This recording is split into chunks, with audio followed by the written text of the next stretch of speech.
नमस्कार, मैं हूं आपके साथ अंकिता पाल। बुलेटिन की शुरुआत करते। केदारनाथ उपचुनाव के लिए बीजेपी कांग्रेस की तैयारियां लगातार तेज हो गई हैं। इसी कड़ी में उत्तराखंड कांग्रेस ने केदारनाथ उपचुनाव के लिए पर्यवेक्षकों की नियुक्ति कर दी है। कांग्रेस प्रदेश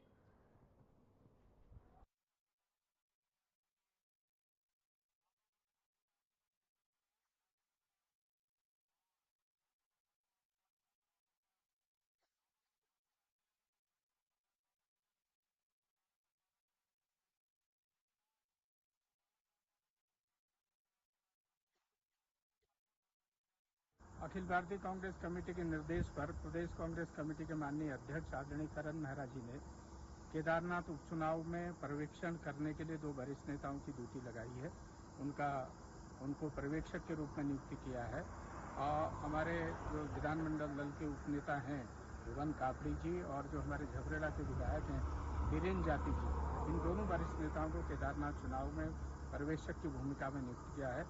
और इनसे माननीय अध्यक्ष जी ने अपेक्षा की है कि वो यथाशीघ्र जाकर वहाँ के कार्यकर्ताओं से बातचीत करके और उम्मीदवार के संबंध में और उस क्षेत्र की जो रिपोर्ट है वो रिपोर्ट 1 सप्ताह के अंदर में प्रदेश कांग्रेस कमेटी को सौंपेंगे, ताकि अखिल भारतीय कांग्रेस कमेटी को उसका प्रेषण किया जा सके और अखिल भारतीय कांग्रेस कमेटी से विचार विमर्श किया जा सके। भारतीय जनता पार्टी चाहे छोटा चुनाव हो चाहे बड़ा चुनाव हो, हर समय तैयार रहती है और हमारी तैयारी आज से ही नहीं, हम लगातार हमारा संगठन काम करते रहता है और सजगता से काम करता है। इसलिए हमें कोई भी किसी बात की कोई चिंता नहीं है और कोई भी सामने हो, हम हर समय तैयार है और भारतीय जनता पार्टी केदारनाथ का चुनाव भारी मतों से जीतेगी। केदारनाथ उपचुनाव के लिए बीजेपी कांग्रेस की तैयारियां तेज हो गई हैं। इसी कड़ी में उत्तराखंड कांग्रेस ने केदारनाथ उपचुनाव के लिए पर्यवेक्षकों की नियुक्ति कर दी है। कांग्रेस प्रदेश संगठन उपाध्यक्ष मथुरा दत्त जोशी ने बताया कि प्रदेश प्रभारी कुमारी शैलजा के निर्देश पर प्रदेश अध्यक्ष की ओर से खटीमा विधायक एवं उपनेता प्रतिपक्ष भुवन कापड़ी और झबरेड़ा विधायक वीरेंद्र जाति को पर्यवेक्षक की जिम्मेदारी सौंपी गई है। सत्ताधारी दल बीजेपी की ओर से पर्यवेक्षक नियुक्ति करने के साथ ही मंत्रियों को भी मोर्चे पर उतारा गया है। साथ ही आपको यह भी बताते चले कि केदारनाथ विधायक शैला रानी रावत के निधन के बाद में खाली हुई सीट पर जल्द ही उपचुनाव होना है।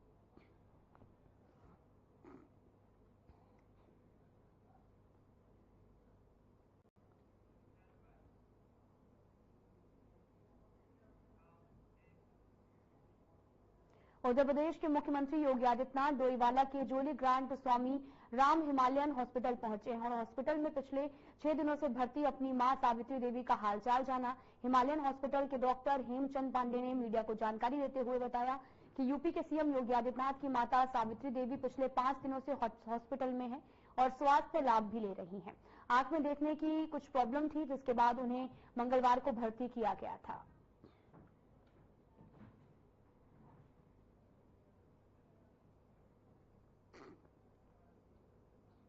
माता जी 5 दिन पहले यहाँ पर एडमिट हुई है और इनफैक्ट उनको थोड़ा सा आँख की प्रॉब्लम काफ़ी दिनों से चल रही थी और इस बीच में कुछ दर्द हो रहा था और देखने में ज़्यादा प्रॉब्लम हो रही थी और एहतियातन तौर पर जब यहाँ लाया गया, उनको उम्र को ध्यान में रखते हुए 85-86 के आसपास हैं, तो उनकी पूरी जाँच हो रही है। और इसी बीच में ये हुआ कि माननीय मुख्यमंत्री उत्तर प्रदेश सरकार, उनके द्वारा भी इच्छा जाहिर की कि मैं माता जी को देखने यहाँ पे आना चाहता हूँ करके, तो आज उन्हीं को देखने यहाँ पे आ रहे हैं। कोई ऐसी सीरियस बात नहीं है, आँख की प्रॉब्लम है।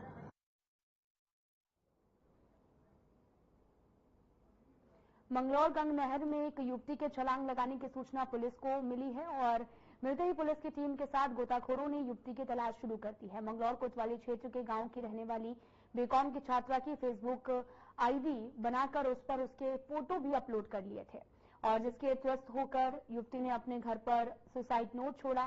गंग नहर पर अपना मोबाइल छोड़कर नहर में छलांग लगा दी। हालांकि अभी तक युवती की काफी तलाश किए जाने के बाद भी वे नहीं मिल सकी है। उसे ढूंढने का प्रयास निरंतर जारी है।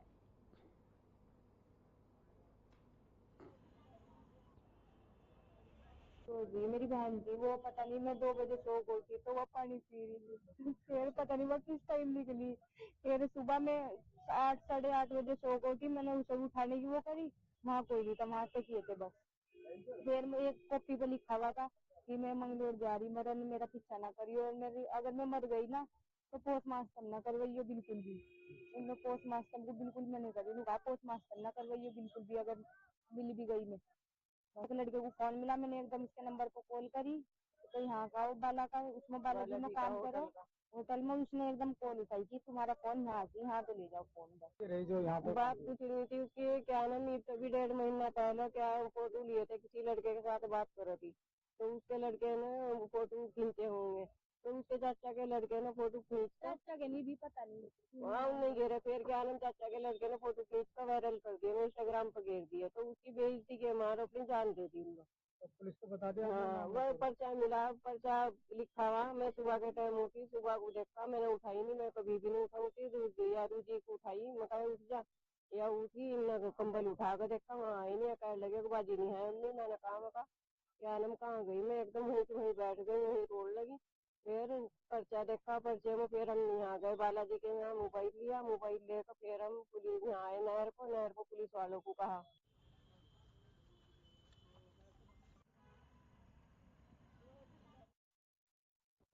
यमुना घाटी के बड़कोट स्थित रामलीला मैदान में रावण पुतला दहन कार्यक्रम आयोजित हुआ है और सनातनी हिंदू जागृति संगठन द्वारा दशहरा का आयोजन किया गया, जिसमें सबसे पहले राम परिवार की झांकी पूरे बाजार भर में निकाली गई।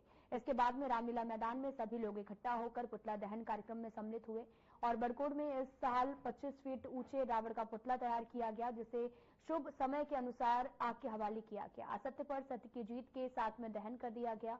महान केशवगिरी महाराज का कहना है कि रावण द्वारा गलती का नतीजा रावण दहन के रूप में मनाया जाता है और वर्तमान समय में जिस तरीके से घटनाएं सामने आ रही हैं, उसमें पर भी जो है वो रावण को खत्म करने की जरूरत है। हर कोई अपनी लड़की को सीता जानकी मैया के रूप में जो है वो देखना चाहता है, लेकिन इसमें हमें खुद राम भी बनना होगा।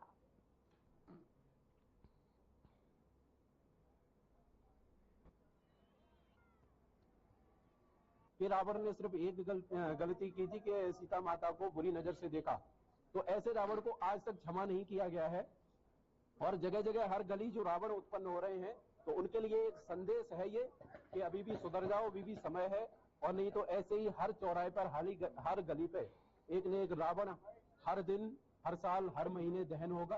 तो ये समाज के लिए एक संदेश है कि अधर्म पर विजय प्राप्त करने के लिए सभी को राम बनना होगा। हम अपने लिए, अपने परिवार के लिए, सभी के लिए, बेटी में तो हम सीता देखना चाहते हैं, लेकिन मैं उन मानव को, उन पुरुषों को पूछना चाहता हूं, क्या वो अपने आप में राम हैं?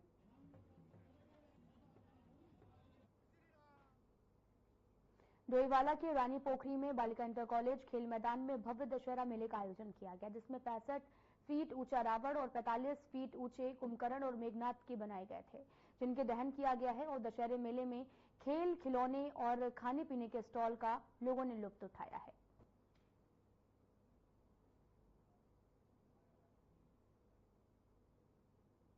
एक उद्देश्य यही है कि हमारी जो नई पीढ़ी है उनको श्री राम जी के बारे में, उनके जो है आदर्श, हमारे जो है श्री राम जी, उनके बारे में लोग बच्चों को बताएं। इसीलिए हम लोग ये मंचन कर रहे हैं और हमारा इसमें करीब 1.5 घंटे का रामलीला का मंचन भी होना है और अब तुरंत इस कार्यक्रम को हमने सुचारू रूप से शुरू कर दिया है और अभी कुछ देर बाद इसका लंका दहन, हमारा जो है रावण दहन का कार्यक्रम भी होने वाला है। और कुंभकर्ण और मेघनाथ जो है 55 फीट के हैं, आज इनका दहन किया गया है। कितने वर्षों से रावण दहन का ये अगर देखा जाए तो ये छठी बार है। 3 बार पहले किया था और फिर पुनः 1-2 साल कोरोना काल में रुका रहा, उसके बाद फिर शुरू किया, ये फिर तीसरा है। मेले का आयोजन भी किया जाता है, भारी संख्या में लोग यहाँ पर आते हैं मेले का लुत्फ उठाने। हाँ, बहुत बड़ी संख्या में आते हैं, कम से कम इसमें 25-30 ग्राम सभाएँ हैं। तमाम डोयाले के लोग भी, यहाँ ऋषिकेश के लोग भी आते हैं क्योंकि उन्हें अच्छा लगता है। जो हम यहाँ पे मंचन का कार्य करते हैं, रामलीला मंचन का काम, वो देखने लायक होता है।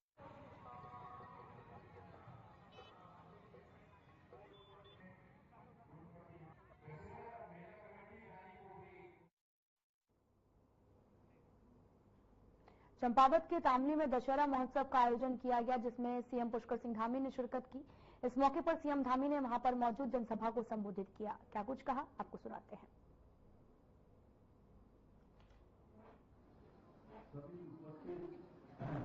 हमारी सभी माताएं, सभी बहनें, सभी मेरे नौजवान साथी, सभी प्यारे बच्चों, स्कूल की हमारी छोटी छोटी मेरी बहनें जो बहुत ही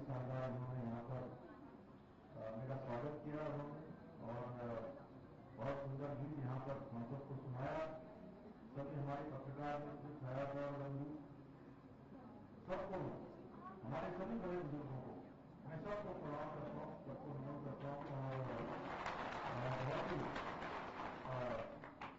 जो ऐतिहासिक दशहरे का मेला और अभी हमारे पास घोषक लोग कह रहे थे कि मैं उनके एक बार भवानी में यहाँ आ गया, सच में मेरा बहुत दिनों से मन था, बहुत दिनों से मेरा मन था कि मैं रामजी में आऊँ, यहाँ पर किसी कार्यक्रम में भाग लूँ, कलवा किसी कार्यक्रम में आऊँ, और सच में यह अवसर मैं बिल्कुल खोना नहीं चाहता हूँ। और आप सबके बीच में आकर मुझे बहुत खुशी हो रही है। और मैं आपको मेरा मैं आप सबका अपनी लोगों से स्वागत करता हूँ, सबका अभिनंदन करता हूँ। और अभी जो है मुझे बच्चे का है उन सब लोगों ने मनाया है, मैं सब विजयदशमी पर्व की सबको मैं बधाई देता हूँ, शुभकामना करता हूँ। और भगवान श्री राम जी से, माँ जगदम्बा से प्रार्थना करता हूँ कि लोग हम सब पर अपनी कृपा दृष्टि बनाकर रखें, हम पर अपना आशीर्वाद बनाकर रखें, सभी स्वस्थ रहें, प्रसन्न रहें। और हमारे इस क्षेत्र के आने वाले हमारे नौनिहाल, हमारे बच्चे विभिन्न क्षेत्रों में जाकर मध्यकालीन क्षेत्र का, चंपावत क्षेत्र का, पूरे उत्तराखंड का और हमारे देश का नाम रोशन करें। मैं प्रभु से प्रार्थना करता हूँ कि प्रभु हमको इस प्रकार की बातें हैं। ये मेरा परम सौभाग्य है कि मुझे गोरखनाथ जी की पवित्र भूमि कलवाड़ी फैमिली में आयोजित इस अद्वितीय और भव्य दशहरा कार्यक्रम में आप सब लोगों से मिलने का, आप सब लोगों के बीच में आने का ये सौभाग्य प्राप्त हो रहा है। सच में मैं आप सबका प्रेम देखकर, आप सबका अपनापन देखकर मैं बहुत भावुक हो जाता हूँ जब भी आप सबके बीच में आता हूँ। हमारी माताएं बहनें किस प्रकार से अपना आशीष देती हैं, सब कोई फूल रखती हैं, कोई दूध रखती हैं, कोई पत्ते लाती हैं और हर प्रकार से आशीर्वाद। और आपका आशीर्वाद मुझे हमारे घर में यहाँ पर कह रहे थे कि जो है मैं जगह जगह जा रहा हूँ, देश में जगह जगह उत्तराखंड की बात करता हूँ, देश की बात करता हूँ, तो वो मेरी माताओं बहनों का और मेरे बड़े बुजुर्गों का जो आशीर्वाद है, उसी आशीर्वाद से मुझे शक्ति प्राप्त होती है। इस हमारी देवभूमि से ये शक्ति प्राप्त होती है। और मैं सच बताऊं तो ये हमारी भूमि का ही जो है, इसका ही पॉलिस है, इसकी ही शक्ति है जो हर जगह हमको सम्मान दिलाती है।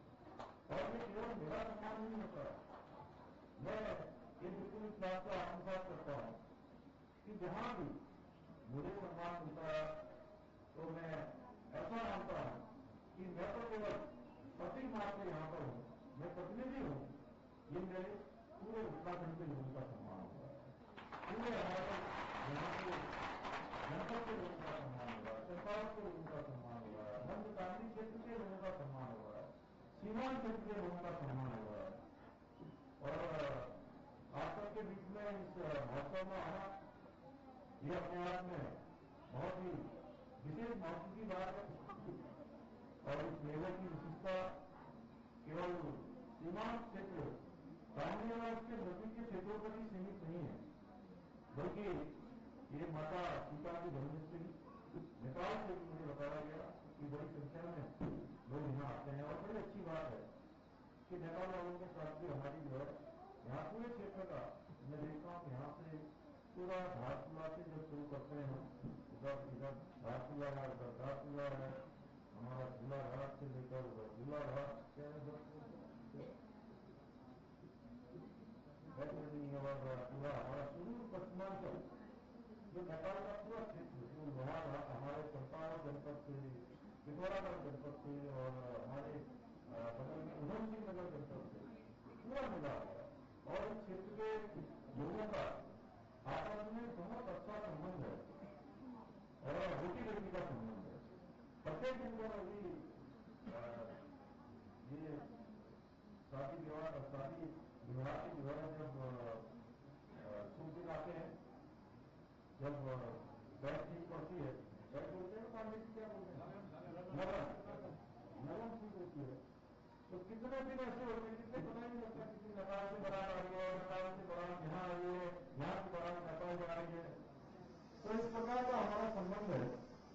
तो माता सीता की जन्मोत्सवी से भी बड़ी संख्या में लोग यहाँ शामिल होते हैं। ये बहुत हमारे लिए खुशी की बात है। और इस महोत्सव में जो भी हमारे बच्चे, हमारे कलाकार अपनी प्रतिभाओं का प्रदर्शन करते हैं, अपनी कला का प्रदर्शन करते हैं, उनके लिए भी एक बड़ा मंच होता है। और इस मंच से उनको भी अपनी प्रतिभा का प्रदर्शन करने, अपने व्यक्तित्व का विकास करने में बहुत मदद ये महोत्सव हमारा देता है। इस प्रकार के आयोजन देते हैं। अभी मैं जब मैं आ रहा था तो बड़ा मैं सुन रहा था, कोई कह रहा था कि पहले धान काटते थे, भात पकाते थे, बड़ा अच्छा, मैं चलते चलते सुन रहा था तो मुझे बड़ा अच्छा लग रहा था। मैं अपने बचपन को याद कर रहा था। मैं नाम क्यों समय बात में याद होती कि मैं हमारे शंकर पांडे जी होते हुए बहुत बढ़िया बातें होती, बहुत बढ़िया बात बोली। और ये देखिए, हम तो आज इस अवसर पर ये भी संकल्प लेना होगा कि हम 7 नवंबर को 9 नवंबर को हमारा राज्य स्थापना दिवस होता है। उससे 2 दिन पहले मैं देहरादून में इस बार पूरे देश के अंदर जो भी हमारे प्रवासी उत्तराखंडी जो लोग अपने गांव छोड़कर चले गए, उन सबको हम वापस बुला रहे हैं कि आओ और उत्तराखंड के विकास में अपना योगदान दो। उनका ये संबोधन कर रहे हैं। और मुझे बहुत खुशी होती है जब मैं दिल्ली में, हरियाणा में या मुंबई में कई स्थानों पर जाता हूँ। तो जब से आप लोगों ने मुझे यहाँ से ऐतिहासिक मतों से जिता दिया, मेरी माताओं ने, बहनों ने, बुजुर्गों ने, हमारे नौजवान साथियों ने, सबने एक नया इतिहास पूरे देश के अंदर बना दिया। यहाँ से मुझे इतने वोटों से जिता दिया। तो मेरे को जगह जगह जाते हैं और मेरे को सब लोग कहते हैं कि हम चंपावत के हैं। मैं पूछता हूँ चंपावत में कहाँ के हो? तो कहते हैं हम मंडी के भी हैं, कुछ कहते हैं काम भी गए हैं। तो बहुत खुशी होती है, इतना अच्छा लगता है। उनकी मेरे से इतने अधिकार पूर्वक भीड़ में भी आ जाते हैं, कहते हैं बताओ उनको हम लोग कहाँ से आए, काम नहीं गए हैं, मंच गए हैं। तो धीरे धीरे हम कहेंगे उनको और फिर काम करेंगे। और यहाँ से जाकर इतने सीमान से जाकर लोगों ने अपना बहुत नाम, अपनी प्रतिष्ठा प्राप्त की है, अपनी विशिष्टताएं उन्होंने जीवन में प्राप्त की है, एक नाम कमाया है देश दुनिया में। तो उन सब लोगों को हम कह रहे हैं कि आइए। और पार्टी के आने वाले समय में ये हमारा बहुत बड़ा क्षेत्र, ये पर्यटन का क्षेत्र बनेगा, ये तीर्थयाटन का क्षेत्र बनेगा, हमारा फल बागवानी के क्षेत्र में जो आज हम लोग काम कर रहे हैं, उस क्षेत्र में यहाँ पर अपार संभावनाएं हैं। मैं जब 2022 में चुनाव के समय में यहाँ आया था तो पूरे हेलीकॉप्टर का हमने चक्कर लगाया था, पूरी घाटी का, पूरा परिवार का।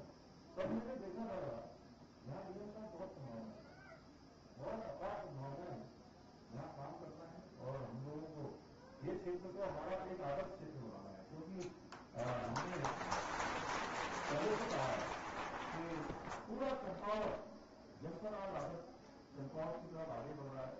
साइंस सिटी हमारे यहाँ पर बन रही है, अनेक नए नए उपकरण बन रहे हैं, बहुत सारे काम हो रहे हैं। इस क्षेत्र में भी कई अभी कंपनी योजना की बात कर रहे थे, हमारे गिरीशदार बोलते थे चले गए, उनकी नातनी का नामकरण है, नातनी हो गए तो नामकरण में चले गए।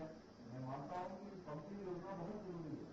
पंपिंग योजना के साथ अन्य योजनाएं, और चंपावत में एक के बाद एक इतनी योजनाएं आ रही हैं। जब ये सारी योजनाएं हमारी धरातल पर उतर जाएंगी, सब में काम होने लगेगा, तो मेरी माताओं बहनों को, हमारे नौजवानों को, हमारे बड़े बुजुर्गों को सच में लगेगा कि हमारा चंपावत एक आदर्श चंपावत है, एक आदर्श रूप में चंपावत का शुरू कर दिया है। तो उसमें कोई स्थान छूटेगा नहीं, मतदान की उस दिशा में आगे बढ़ेगा। मैं इस अवसर पर जो भी हमारे कलाकार, जो भी हमारे स्कूल के, हमारी बेटियां जो इसमें भाग लेंगे, उन सबको भी मैं बहुत बधाई देता हूँ, बहुत उनको शुभकामनाएं देता हूँ। क्योंकि वो हमारी सांस्कृतिक धरोहरों को जीवन करने का काम करते हैं। और ये जो आप लोगों ने जो पहल लगाया ना सर,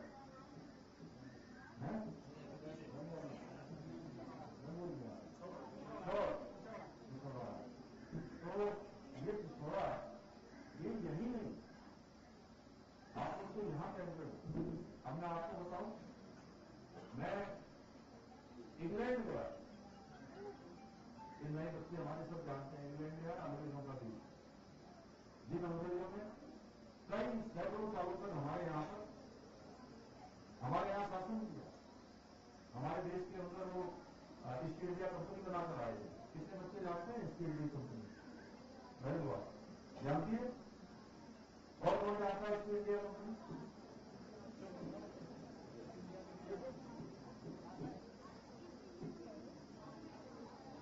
अंग्रेज जब आए थे तो कैसे आए थे? मैं भी इसलिए याद कर रहा हूँ, मेरा बेटा मुझे बता रहा था, पापा आए थे ईस्ट इंडिया कंपनी बना के आए, छोटा होगा मुझे आपको पता है, तो मुझे बच्चों को देखकर याद आया। तो मैं इंग्लैंड गया और इंग्लैंड में ये सब उद्योग और निवेशकों को बुलाने के लिए बड़ा आयोजन किया हुआ था। तो अगले दिन से मीटिंग होती थी, लेकिन उसकी मीटिंग के एक दिन पहले उन्होंने रात में सब उत्तराखंड वाले लोगों ने मीटिंग कर दी।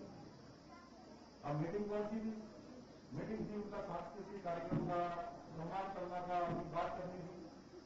मैं 8 घंटे जो है यहाँ से हवाई जहाज में बैठकर गया, सोकर गया, लंबी यात्रा होती है, 8.5 घंटे लगते हैं।